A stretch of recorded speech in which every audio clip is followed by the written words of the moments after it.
Hi, everyone. My name is Rachael Babcock, and my pronouns are she, her. The title of my presentation is Transgender and Gender Nonconforming Experiences in a Non-Affirming Religion. Thank you, Rachel. Now the floor is open to you. Thank you. What's the first thing that comes to mind when you imagine a transgender or gender nonconforming person attending a non-affirming Christian church? Is it, well, it depends on the church, or it depends on the person, or simply, yeah, that doesn't sound fun? Well, all of those things are true. Some of you might even wonder, what the heck is a non-affirming church? A non-affirming church in this context is one that invalidates or disapproves of gender diverse folks.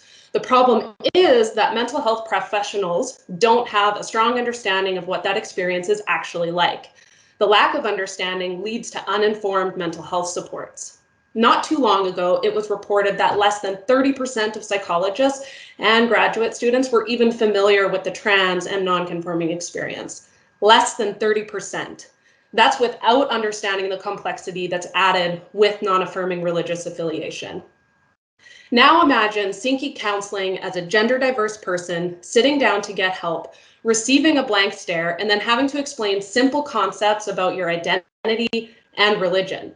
Exhausting, right? So how do we combat this lack of professional knowledge? We go straight to the source.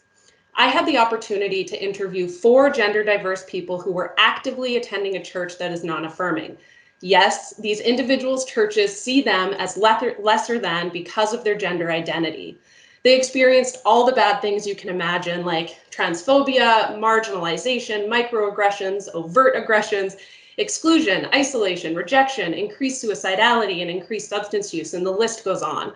The point is, the experience is hard, and yet these individuals consistently choose to stay in their church. The emphasis today is on how these individuals stayed, navigated, survived, and thrived throughout their journey, and implications for the helping professional. Although each individual approached this journey differently, they shared qualities of courage, grit, perseverance, and self-awareness. They each relied on their fundamental, personal, and indispensable relationship with God. They relied on friendships and connections that they made outside of their religious environment as a reprieve from constant identity vigilance. These qualities and relationships supported them in entering a non-affirming, potentially damaging, traumatic, and hurtful environment every week. So to be helpful and not hurtful, what do mental health practitioners need to do?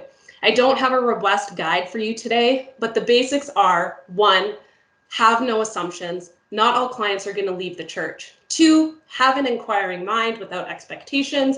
3, like your client, exercise vigilance in educating yourself. 4, educate yourself. 5, educate yourself. And finally, trans folks make good friends. If you don't have one, go get one.